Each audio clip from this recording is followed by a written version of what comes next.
Hi lovelies, I'm Queen Lovelee. Welcome back to my channel, and if this is your first time, welcome. So today we're going to be talking about, I was watching the reel, I literally have it on right now, I turned the TV down, and the first discussion they opened up with for girl chat is, does it make you a gold digger if you're a woman and you're looking to marry for money?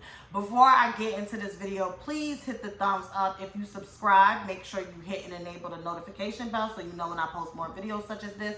And feel free, don't be shy, drop down in the comments. We are very friendly over here at Melanated Crowns. We take all opinions. You don't have to agree with me, just be respectful. Try to keep the profanity and the insults to a minimum. Actually leave it at the door. And yeah, just have a good time watching. So I was going to come on here and do this video anyways. As y'all know, those of you that are not new to my channel, I review the show Ready to Love, okay? And I want to flesh my thoughts out as it pertains to KRIS and Amber's relationship on that show. And then I'm going to tie it into the central, theme of this video, which is to marry for love or to marry for money or shit to marry for both. So on Ready to Love, there is this couple, and for those of you that don't know what Ready to Love is a reality dating show. It's a competitive show. Basically, it starts with a large group of people, and by the end of the season, there's only to be 3 couples standing. And basically, each week, the girls vote somebody off, the guys vote somebody off. That's pretty much the premise of the show. It is created and produced by Will Packer and hosted by Nephew Tommy on Oprah Winfrey's network OWN, okay? So basically on the show, you have these 2 people, Amber and KRIS. Now, KRIS, who is the dude, was actually on the 3rd season of Ready to Love, which is the season that premiered, I think, earlier this year or late last year. And basically, he had put all his eggs in one basket. He was dating this girl, Naya. And I think Naya owned a beauty salon. And KRIS basically is a radio personality. So they was good, honey. They all in love. And, oh, this is my boo. This is da-da-da-da-da, whatever the case may be. Everybody on the show, everybody at home is like, okay, these 2 are going to lock in with one another. So there was an episode where basically you have your friends come and meet the dude that you're interested in. And you know how us girlfriends do. We going to ask all the questions. We're basically going to hit the blind spots that our girlfriend has. So, when we in love and we happy, we just viewing everything with rose-colored sunglasses, that first 30 to 90 days. But then your friends come in and they see it, and then they're just like, okay, Houston, we have a problem, okay? So one of the friends said, what do you think about finances? Because that's really big. He said, I think we should split the bills 50-50. Naya was instantly turned off. She did not like that. And she didn't even give KRIS, oh, so we thought. This is how we viewing it. We like, damn, she harsh. She ain't give him a chance to explain herself. And actually, I'm going to find that video. I posted a video that was titled, Naya, girl, what are you doing? And I went in on Naya. I'm like, why in the hell would you treat that man like that? Like, because my thing is this. When I'm dating, I lay my cards on the table about what I want and what I expect from a man. And based off of his response and his body language, I start compartmentalizing. So if I'm dating a man and you're the type of man that, naturally is like, yeah, I feel like I should protect and provide and be the head of my household, and my woman shouldn't have to worry about any bills or the big bills, like I pay the mortgage, I pay the light bill and whatnot, and maybe, you pay the cable bill, maybe you do the groceries, or you have some men where they pay everything, whatever the case may be. I put those things on the table because I want to see how I should deal with you. I want to see how I should deal with you. Within those first 3 dates, that conversation is going to be had. It's not going to be had on some shit like we need to get married. But finances and things like, do you want kids and stuff? These are conversations you need to be having. Spirituality, all types of stuff. Whatever the case may be. So I was confused how they had made it more than halfway through the season, and one, this never came up. And how is it that you so in love and that's your boo, but the minute he says 50-50, the way that she jumped ship, It was tactless. It was very tactless the way we seen it. So now we on this season, and this dude comes back, and on the first episode, there's this girl, Amber, very pretty woman. She's a district attorney. She's a prosecutor. She makes buku money. She does very well for herself. And they're sitting down talking, and she in my opinion, makes the mistake and goes, I don't have a problem with going 50-50 and splitting bills with a man. Do you know, mind you, this is the first conversation they had on the first episode. After that, KRIS and her have been like this. Each of them have went on a date with like one other person. I think Amber has went on a date with more dudes than KRIS has, because it's a dating show. You're supposed to be dating around to see what you like, what you don't like. KRIS has sunk in his claws into her. Okay? And what I started to peep was, okay, he's doing the same thing he did last season. Because his thing was, I regret putting all my eggs in the basket with Naya, and this season I'm going to date around, but you did the same thing again with Amber. And then I'm just like, something is off. I just get this energy from KRIS that he is seeking out a woman who makes more to him. That is my opinion. I don't think KRIS is a bad guy. I don't think that he's a low quality or a low value man. I just think that he's a little childish. I think a real man, in my opinion, I don't care if you're black, Puerto Rican, white, Asian, a real man, in my opinion, exudes chivalry, and he is a gentleman, he is a protector, he is a provider. And you don't have to twist his arm to do it. When he finds a woman that he feels is worth building a foundation with, or adding to what he has going on, he's going to do it hands down. He's gonna do it hands down. I'm casually dating someone right now and it has shown me like, wow, I'm really not used to being with gentlemen and men that are okay with expressing affection and stuff. Like, it's so, I don't want to say it's so bad, but when we go out, I'll reach for a door, I'll reach to open the car, and he'll be like, what are you doing? Because I'm used to dating dudes who don't even do little things like that. You understand what I'm saying? If I offer to pay for something, or here, I want to, he looks at me like I'm crazy, like, no, I got it. Let me do me. Let me be a man. But we don't see that often, especially in the black community today. So it's like I'm trying to get used to it.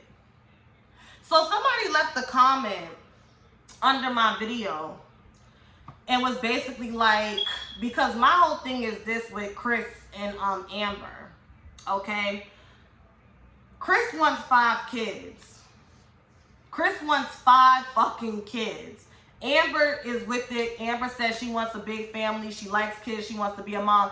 Nigga, you are coming and talking about you want to go 50-50 with a woman and you want 5 fucking kids. I'm going to say this shit until I'm blue in the motherfucking face. When kids enter the equation, excuse me, that 50-50 shit goes out the window. Motherhood is a full-time 24/7 job. And Amber is a district attorney prosecutor. That is a very demanding job. So she's going to put 60 to 70 hours or more, maybe even 80 hours into her job. We talking about the 9 to 5, the staying late, the preparing for her cases when she gets home. And she's supposed to come home and have these kids, mommy, mommy, mommy, because it don't matter if you have a husband or a man in the house, their father in the house. I see it all the time. Kids naturally are gonna call their mom first. My nana used to say this all the time. My nana would call my mom every day and they would talk on the phone. And when I would come in the room and ask her for something, I would hear my nana through the phone saying, why every time I get on this damn phone with you, all of a sudden these kids want to ask you something? And isn't today Saturday? Isn't Eric off from work? He probably sitting up front, drinking his beer and eating his peanuts and watching TV. Tell those damn kids to go ask their dad. Because it's just natural. You're going to call for your mother. It don't matter how active or inactive the father is. And let's just be honest, especially amongst black men, and I can only speak for black families because I'm a black woman, I come from a black family.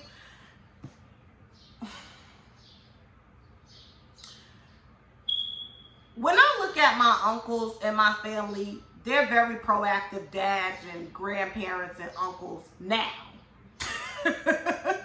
I will give one of my uncles his props and say from what I've heard, he's always been proactive. Okay, from what I've heard. I didn't see it. From what I see now, my uncles and my family, like on my mother's side, they're very proactive dads. They're very proactive grandparents, very proactive uncles. Now, but one thing I'm starting to realize with men, especially men who start having kids young, is if you have your first oops baby, or okay, I didn't plan for this, but this is my daughter, this is my son in your 20s, you usually see a difference in the parenting and maturity naturally from somebody who may have a child later on in their 30s or 40s, right? I say that to say, men, I don't know, they're just passive when it comes to parenting. Like, you do have the men that could be abusive, or they could rule with the iron fist, so all they have to do is look at the kids. Because my dad was a passive ass parent, but we were scared of him. We were scared of him. My dad would go for the belt, and when he really would get upset, he would yell at you. I cry. Like, even as a grown woman, I still will cry if my father just breaks loose and starts yelling at me. You understand? So when it comes to KRIS and Amber, and me saying, you know, and you know, you have some people that just kind of feel away. Well, there's nothing wrong with dating a man that makes less than you. I didn't say there was anything wrong with it. I said I don't want to do it. And when it comes to KRIS and Amber, again, he's too content as a man dating a woman who makes significantly more than him. He's too content with that. There's nothing wrong with being a radio host and liking what you do, but take that coin and flip it and get some other shit going. Do some real estate shit. Do some taxes. Do something. KRIS just gives me this energy of, I'm content with making my $65,000 a year or however else he makes. Because, you know, radio personalities don't make that much, especially if you're not syndicated and you don't have endorsements and all that other stuff. And I'm going to just let Amber take on, you know, the bulk of the stuff. And it, like I said, that 50-50 splitting bills down the middle is kind of cute when it's just y'all two. But we'll see. We'll see if they last. And when they have kids, I want to see what people are saying. Because I just don't understand it. And I never understand why black women feel the need to get triggered or feel a type of way when we have these conversations, because I always get one or two black women, and you know, it's the disgruntled black man that's triggered, that's a given. But I was really taken back yesterday when this individual dropped into my comments and said that with maturity and wisdom, I will understand that it's better to date a man who loves his job as opposed to dating a man who makes a lot of money at his job or makes more money. And once again, nuance, everything is not black and white. There are plenty of men who bring home big bucks and they love what they do. CEOs, coaches, all types of stuff, managers, there's plenty of people who make good money and make more money than their woman, their female counterpart. They make more money than their wife. They take care of their wife and their kids, and they love what they do. Plenty of men who do. And that's what I can't stand. I can't stand when people try to make something a black and white situation just to validate their point. And it's not even I'm right and she's wrong. It's just a matter of preference. I personally don't want to date a man who makes less money than me. I don't. You either gonna make the same amount of money as me or you're gonna make more than me. I can struggle by myself. I have struggled by myself. And by the grace of God and my support system, I've been able to pull myself out of that struggle. So why would I then turn around and become a project manager for a nigga who is not as ambitious as me? Again, like I said in my Ready to Love video, it's one thing if Naya meets KRIS, she's settled in her career as a prosecutor, district attorney, and he's a radio personality, but he has ambitions. He's like, yeah, I do radio, but I do have ambitions to get into real estate. And so I started taking classes. You know, I got a homeboy who's doing it, so I've been shadowing him. I could work with that because you're working towards bettering yourself. But KRIS gives me this type of energy of a man that thinks because he has a job, he has a place to stay, and a car, that's it. That now all he needs is a woman and some kids, and then his life will be complete. There's a lot of niggas who think like this. From first-hand experience. I used to be friends with this dude, and we even tried to date. But the reason why and he's a Virgo, this dude I'm talking about, the reason why me and him never were able to hit it off, his ambition did not match mine. He was very lazy. He smoked weed, and he was very lazy. He has the 9-to-5, 401k, he has his vacation days. He had his own place to stay. He didn't have a car. He didn't have a license. So that already turned me off. Like, yeah, I know we in New York, but I don't give a fuck. New York niggas they be whipping it, okay? And I would ask him things like, so what do you want to do in life? Like, this can't be it. And he was perfectly content with it. He was Haitian. He was like, nah, like, you know, I got my job at 401k. You know, I could take vacations. Like, you know, I'm chilling. Okay. Yeah, I'm a Sagittarius. Chill life ain't for me. You got to be able to run beside me. And if you're going to run ahead of me, don't leave me off a cliff. And KRIS just gives me that type of energy of somebody where it's just like, you're very content in where you're at. And now you're just looking for a woman that either is where you're at or can level you up. Because he's attracted to women who work for themselves, but you don't work for yourself. Something is not clean in the buttermilk. I don't think he's a bad guy, but I just think KRIS got some shit with him.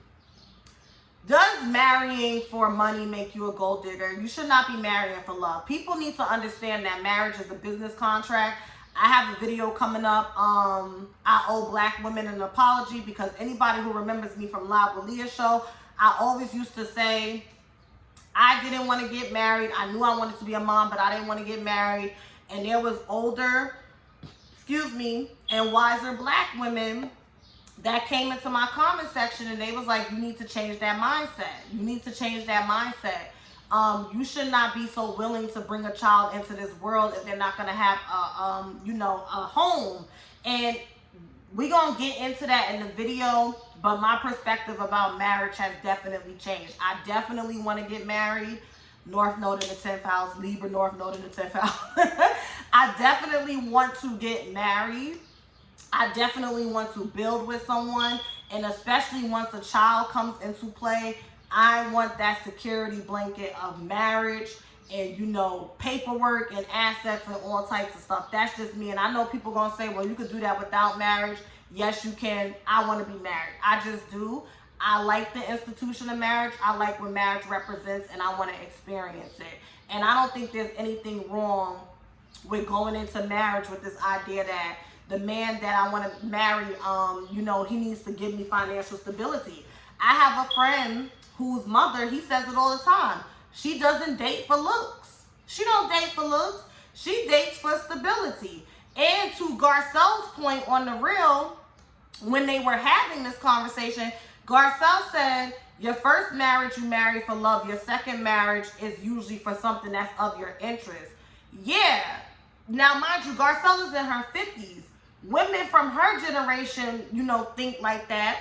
But I'm 25 right now, and because we have so much access to education and knowledge about the institution of femininity and gender roles in marriage, I think a lot more young black women who get married in their 20s, we're not going to be marrying solely for love.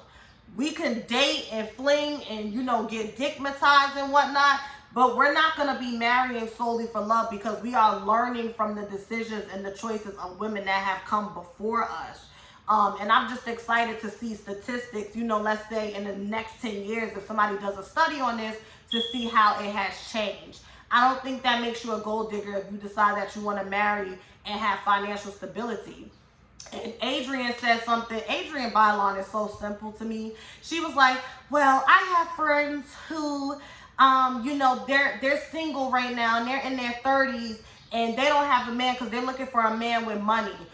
Adrian, that's not the only reason why they're single. That is not the only reason why. Girl, just shut up. That's not why they're single. It's, you know what? I'm going to leave it right here. I'm going to leave it right here. I just hate when people make statements like that and they don't add context. So the only reason why your friends who's in their 30s that prefer to date men and marry men with money are single because they want men with money, that's not why they're single. First of all, you have to be what you want to attract. Okay, and Jeannie Ma said the best thing on that panel. She said if you strive to create your own wealth, you're naturally going to attract people in that arena in your tax bracket, and it won't be a situation where you're marrying a man who has a lot of money, but he doesn't have anything else to offer. He has no substance. So now you feel trapped. You want to be in a predicament where it's like, yeah, my nigga makes seven figures, but I got my upper 5 figures or 6 figures sitting in the cut too. And if he acts up, I'm a step. That's called fuck you money. When you could tell somebody, fuck you, I got my own money. And Lonnie Love made a good point about how when it comes to genders, women make 82 cents on the dollar compared to men. And then once you break it down to different races, that number dwindles. So again, why would it be a problem with a woman wanting to date a man who makes the same amount as her or somebody higher, when it comes to salaries, we already are at a disadvantage because we have breasts and a vagina? And then you want to make me feel bad because that's what I want and say that with maturity and wisdom, I'll loosen up? No, I'm going to tighten up even more, because with maturity and wisdom, my bag is going to get bigger, and so are my expectations when it comes to attracting my husband. And on that note, y'all have a good day. Thank you so much for listening and watching, and let me know what you think below. Bye.